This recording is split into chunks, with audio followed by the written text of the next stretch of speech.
konsertimiz Istiqlol san'at saroyida bo'lgani uchun o'shanaqa baqirding hozir. Ha, bizlar uzunroq deb o'yladik. Uzunroq. Kelinglar, 2 yil biz sizlarga hech narsa ko'rsatmadik, sizlar bizga qarsak chalmadinglar. 2 yilni hozir qusurini chiqarib olib, bitta yaxshilab qarsak chalib boshlaymiz. Gap yo'q. Rahmat. Qani balkoncha. Kichikroq ekan-da balkon. Qani balkoncha, lekin haqiqatan bugun juda ham ajoyib konsert bo'lishi kutilyapti. Shuning uchun faqat o'zimizga eng yaqin ko'rgan insonlarni chaqirdik. Misol uchun kim bor? O'zbekistonda xizmat ko'rsatgan artist Ravshan aka Komilov. Ravshan aka Komilov. Olqishlaringiz. Ravshan aka, yaxshimisiz? Ishlaringiz yaxshimi? Ijodlar bilan charchamasdan. Bir kun zo'r voqea bo'ldi-da. Hurmat qilaman, ijodlarini sevaman. Bozorga bordim, disk sotadi-yu, disk bu yoq qiladi-ku. Aytdim, Ravshan Komilovdan nima bor desan? Aka, Ravshan Komilovdan Farruh Komilov bor edi. Lekin Ravshan akaga haqiqatan rahmat aytish kerak. Ravshan aka, men sizgacha oq bilagoyim Anjonli deb yurardim. Toshkentlik ekan oq bilagoyim. Haqiqatan. Biz bekor bu stoldan boshlamadik. Saida opa Rahmetova, assalomu alaykum. Opajonimiz, ustozimiz. Xush kelibsiz. Menda Saida opada menga bilasam nima yoqadi? Har 2 yilda bir marta komediyasiga kelish odatlari bor. Har 2 yilda bir marta. Oxirgi marta 2 yil oldin ko'rganman Saida opani konsertimizda. Saida opa, sog'ligingiz yaxshimi? Salomatligingiz? Hammasi zo'r. Nimaga yangi kinolar ko'rmayapmiz sizdan? O'zing kino ko'rmayapsan. O'z umuman, a? Qarib hamma kinoda borlar bular. Yo, Saida opa, haqiqatan sizga katta rahmat. Sizni onam juda yaxshi ko'radilar. Sizga shunaqa deymiz, onam yaxshi ko'radilar. Bizning ahvolimiz undan ham og'ir. Ko'chada kelishadi, siz komediyazdamisiz? Ha? Tanidim, bitta rasmga tushaylik. Rasmga tushadi, keyin bolalarim ko'radi-da.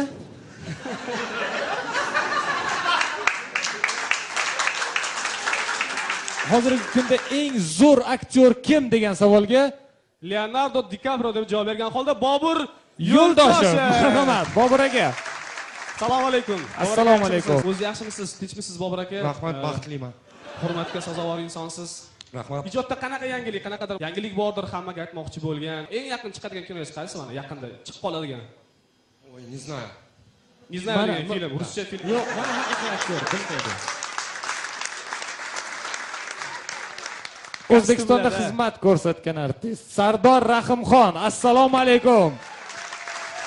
Assalomu alaykum. Alaykum assalom. Sardor aka o'g'illik bo'ldingiz yaqinda. Xabaringiz bormi? Tabriklaymiz. Qarsaklar. Xabarim bor, shunaqa bo'lib qoldi.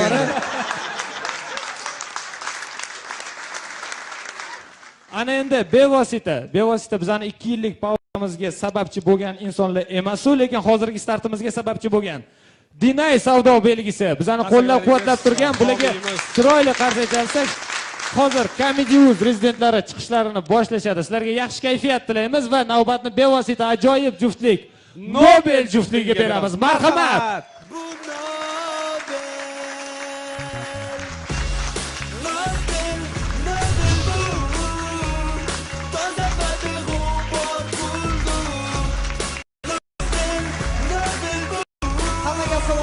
Assalomu alaykum azizlar. Assalomu alaykum yaxshilar. Assalomu alaykum yaqinlarimiz. Assalomu alaykum aziz teletomoshabinlar. Qarshingizda Nobel juftligi va sizlarni ko'p kutilmagan holatda albatta guldiroz qarsak ilosida o'z sahna ko'rinishlarimizni boshlaymiz. Ketdik.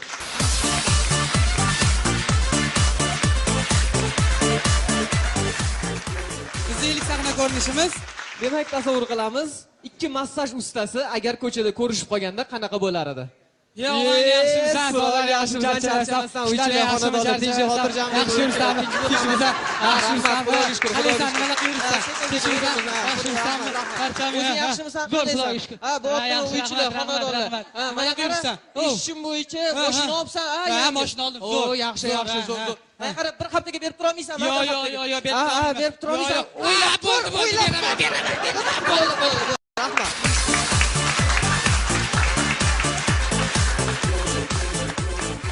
Futbol jarayonida penalti degan narsa bor futbol o'yinida. O'sha penalti paytida darvozabonlarning fikridan har xil xayollar o'tadi. Demak, birinchi bo'lib Germaniya terma jamoasining darvozaboni Noyerning xayolidan o'tayotgan fikrlar. Hozir o'yin tarafga tortsam ekan, yoki chap tarafga o'tirsam ekan, ha? Agar hozir o'yin tarafga o'tirsam yoki chap tarafga o'tirsam, o'rtaga tepishi ham mumkin. Xo'p, qatga o'tirsam, ha, demak u tepa burchakka qarayapti. Men bu burchakka o'tilaman. Qani? Yaxshi ushadim.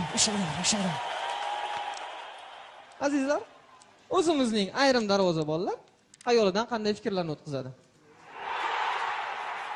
Soat 6da choyxonam bor.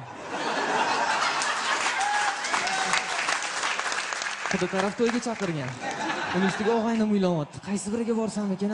Xudo tarafga borsam og'aynim xafa bo'ladi, choyxonaga bormasam bolalar xafa bo'ladi. Qaysi biriga borsam ekan? Xit qivordi shular ham. Ha, gol, ma. Tezroq bo'l.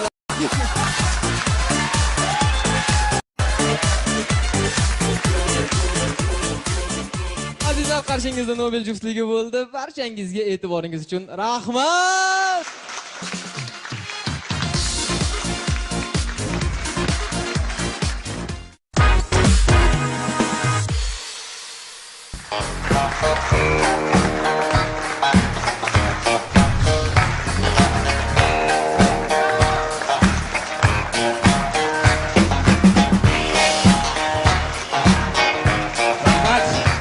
Assalomu alaykum. Barchalarni ko'rib turganimdan bag'oyatda xursandman. Qandayligi oxirgi paytda shu shahrimizdagi yozuvlarga ko'p ahamiyat beradigan bo'lib qoldim-da.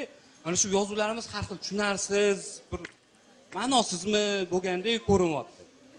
Birinchi ko'p uchraydigan yozuv bu shahrimiz ko'chalarida ko'p ko'ramiz. Har xil binolarga osib qo'yishadi. Biz ochildik deb yozib qo'yishadi. Biz ochildik. Kim o'sizlar? Ko'pchilikmisizlar yo kamchilikmisizlar? Tushunmayman. Oldin o'zi yopiluvmi deylar? Yopilgan bo'lsanglar nima? Biz yopildik deb yozmagansizlar.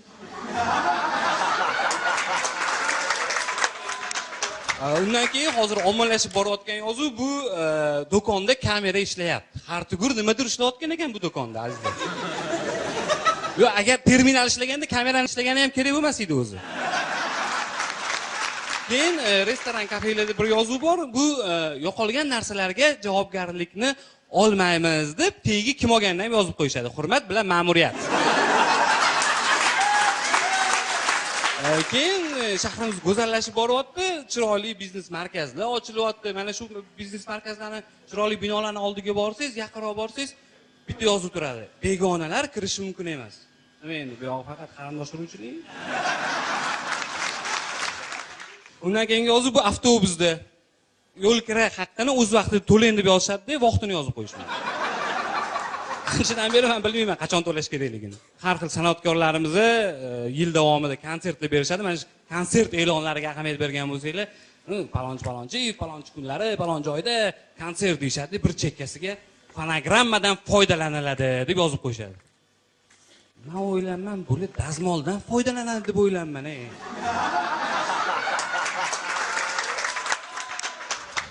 Shu qatorda yana bitta yozuvga ko'p ko'zimiz uchraydi. Shu bannerlarda bu yerda sizning reklamangiz bo'lishi mumkin edi. Yo'q, meni reklamam bo'lishi mumkinmidi? Rahmat.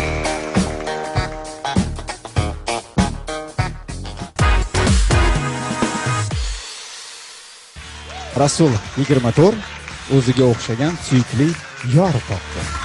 Kurtka. Alam qilar ekan odamga. Rivoyat bor. Bir o'tinchi bor ekan. Mehnat qilib, zahmat qilib, peshona teri bilan o'tin terib, o'tinni olib chiqib bozorga sotar ekan, sotsa ham 2 tanga ishlar ekan. Sotmasdan uyga hech narsa qilmay yotsa ham 2 tanga topar ekan o'sha kun. Qo'shnilari bu nochora bechora edi, 2 tanga tashlab ketar ekan. Keyin hayronimiz bir bozorda bir donishmandni topib so'rabdi. Donishmandga aytibdi, "Men shunaqa ishlasam ham 2 tanga, ishlamasam ham 2 tanga. Nimaga bunaqa desa, donishmand ham sani bu nasibang. O'tinchi kunlik nasibang 2 tanga. O'zingni o'tga cho'qqa urmagin." Hafsalasi pir bo'lib uyga qaytibdi. Oradan yillar o'tibdi. O'tinchi uylanibdi. Bolali chaqali bo'libdi. Boyib ketibdi. Bejirim kiyimlarni kiyib, ulovlarni ham zo'rlarni minib, xuddi donishmandga uchrashib qolibdi. Donishmand, mana shunaqa deganding. Sani nasibang 2 tanga deganding.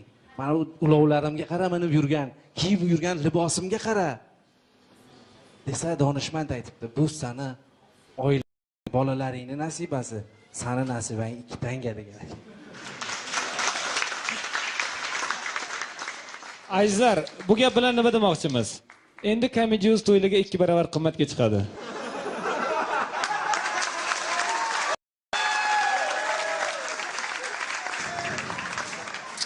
Bizga emas, oilamiz, bola chaqamiz rizqi.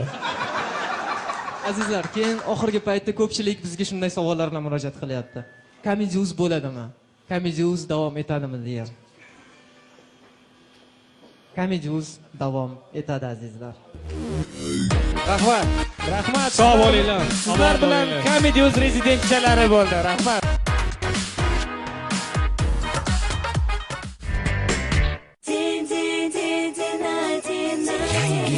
Dinayingiz bilan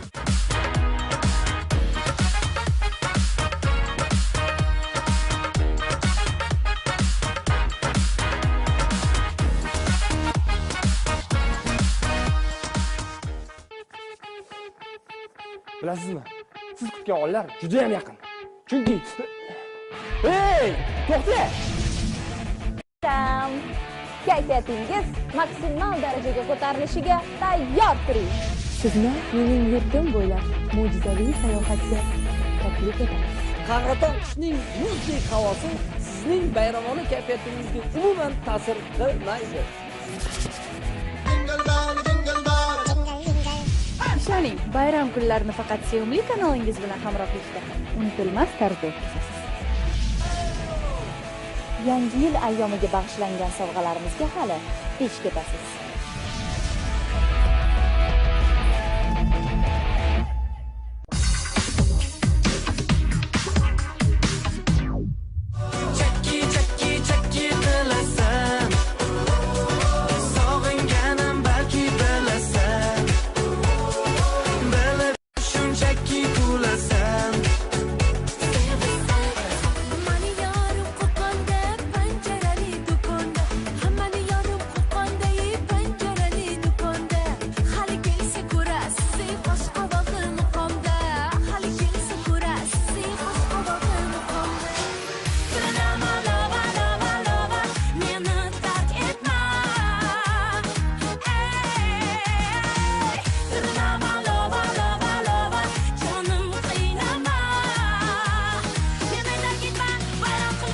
Telekanalimizda yil davomida namoyish etilgan va sizga yoqqan qo'shiq ijrochisiga